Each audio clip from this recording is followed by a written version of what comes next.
big complaints about the franchise reboots and remakes from Hollywood recently is that they deliberately disrespect or disregard the earlier films. They denigrate the original characters, making them ineffectual or irrelevant in order to make new characters seem more impressive. They've also gone out of their way to denigrate the fans of these original films, implying that these films are regressive at best, and so are the fans who like them, and that these new remakes and reboots are far better than those old films because diversity or feminism or something. Ghostbusters Afterlife definitely doesn't do that. In fact, it shows reverence to the original film in multiple ways and provides plenty of Easter eggs to please longtime fans. So much so that I really kind of have to ask the question, how much fan service is too much? Ghostbusters Afterlife thankfully ignores the 2016 reboot, sticking to the timeline of the original films. Now, there will be spoilers in this review, so if you haven't seen the film yet, you may want to do that first. We meet Egon Spengler's estranged daughter, Callie, played by Carrie Coon, who's just been evicted from her apartment along with her son Trevor and daughter Phoebe. Callie has inherited the dilapidated farm that Egon left to her in an isolated town somewhere in Oklahoma.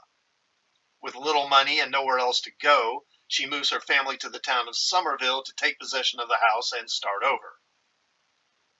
Her son Trevor, played by Finn Wolfhard of Stranger Things, and Phoebe, played by McKenna Grace, aren't thrilled about having their lives thrown into an upheaval and moving to an isolated town.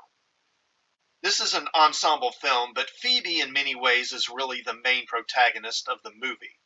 It's her storyline that really moves the plot forward.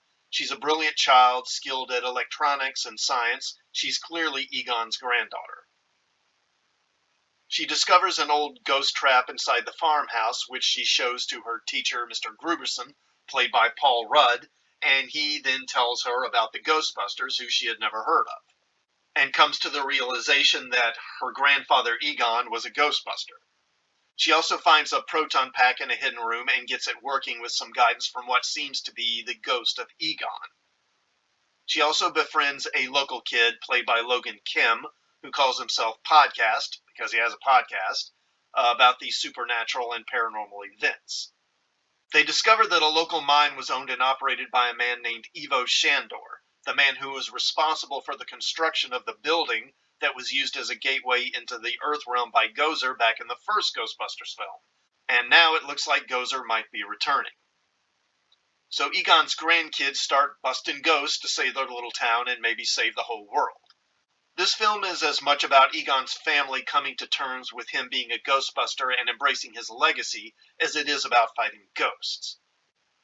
Callie, the daughter, never really knew Egon and resents that he abandoned her when she was so young many years ago.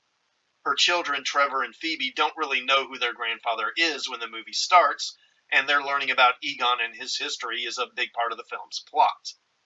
Afterlife is a sequel that wears its fondness for the original film on its sleeve.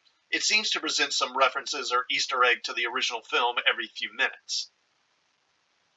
Overall, the film is a fun, entertaining sequel to the original. It's a little slow to get going in the first half, but it picks up nicely in the second half.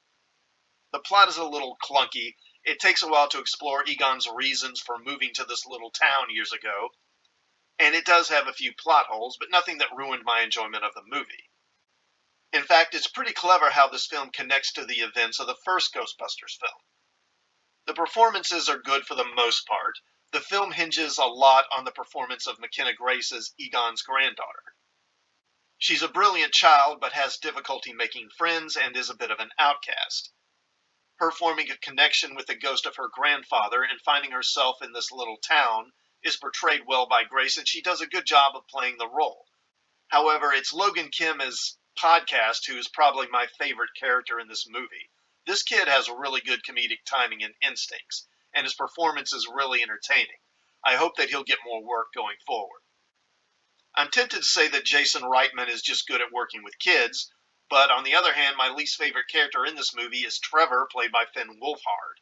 I know he's a talented actor. He was good on Stranger Things and in It as well, but he's really just kind of annoying here, and honestly, his character really isn't even that important to the movie. He spends most of the film pining for a local girl named Lucky, of all things. The only thing that it really does that affects the plot is finding the ectomobile and getting it running again. Carrie Coon as Egon's daughter Callie is okay, and Paul Rudd is Paul Rudd. You may have heard that the original Ghostbusters make an appearance, and yes, they do, although it really doesn't make a lot of sense. They just pop up out of nowhere to help defeat Gozer at the end. It was nice seeing them again, but it really doesn't make any sense. I mean, they're really phoning it in here too, by the way, especially Bill Murray, who looks like he couldn't be less interested. He has the check cleared yet look on his face the whole time. There's some interesting members of the cast in addition to the original Ghostbusters returning. Olivia Wilde has an uncredited role as Gozer. Shora Agdashloo, who plays Christian Avasarala on The Expanse, does Gozer's voice. J.K. Simmons plays the role of Ivo Shandor, and it's got to be the easiest money that he has ever made. He's got one line and he's on screen for maybe 1 minute. One of the town deputies is played by Dan Aykroyd's daughter, Stella Aykroyd. And in addition to the original Ghostbusters, Annie Potts also does pop up briefly as Janine from the original films. In fact, the film goes almost too far to pay homage to the original.